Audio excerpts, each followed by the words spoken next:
1679 सालची गोष्ट. छत्रपती शिवाजी महाराजांनी समुद्रात किल्ला बांधायला घेतला. म्हणजे शत्रूच्या अगदी जवळ. हा निर्णय म्हणजे फक्त बांधकाम नव्हतं, ते इंग्रज आणि सिद्धी यांना थेट आव्हान होतं. बर, हा किल्ला म्हणजे मराठा आरमारासाठी एक मजबूत तळ तर होताच, पण त्याहूनही अधिक म्हणजे समुद्रावर मराठा सत्तेचं अस्तित्व ठसवण्याचा प्रयत्न होता.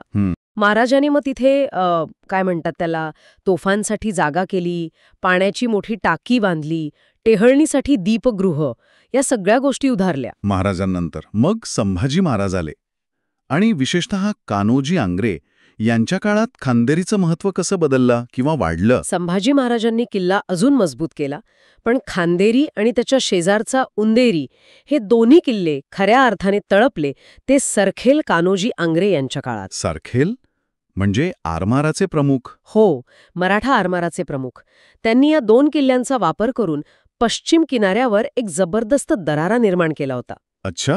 इंग्रज असतील, पोर्तुगीज असतील, त्यांची व्यापारी जहाजं यावर नियंत्रण ठेवण्यासाठी ही ठाणी एकदम मोक्याची ठरली. म्हणजे मराठा आरमारासाठी हे समुद्रातले बुरुजच झाले एक प्रकारे. अगदी अभेद्य बुरुज होते ते. इथून पुढे तर मराठा आरमाराचा दबदबा वाढला. खांदेरी आजही समुद्रात एखाद्या बेटासारखा दिसतो. त्याचा मुख्य दरवाजा आहे, तटबंदी बऱ्यापैकी शाबूत आहे अजून. अच्छा. काही जुन्या तोफा दिसतात, पाण्याची ती मोठी टाकी आहे आणि एक जुनं दीपगृह पण आहे तिथे. आणि तिथून समुद्राचा देखावा तर सुंदर दिसत असणार. हो, खूप सुंदर विहंगम दृश्य दिसतं अरबी समुद्राचं. त्या काळाची आठवण येते तिथे गेल्यावर.